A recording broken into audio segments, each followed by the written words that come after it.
Sales Insight Shorties. Brought to you by Fused. Boosting CRM adoption. Be honest, your CRM isn't the problem. It's how your team uses it, or doesn't.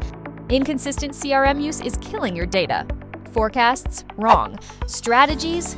Useless. Team efficiency? Don't even ask. It's time to fix this. No more excuses.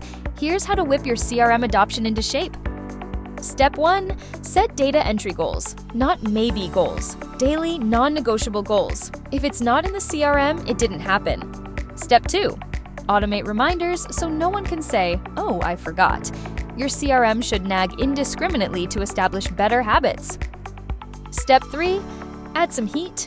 Run a contest. Who can log the most data, clean it up, and actually help us hit targets? Winners get bragging rights and prizes. With accurate data, you're not just winging it anymore. You've got a crystal clear view of your pipeline, the ability to make informed decisions, and an edge over the competition. Ready to whip your CRM into shape? Download our No BS adoption checklist in the description and start winning. Hit subscribe and join us at Sales Insight Shorties, where better sales performance happens in minutes, not months.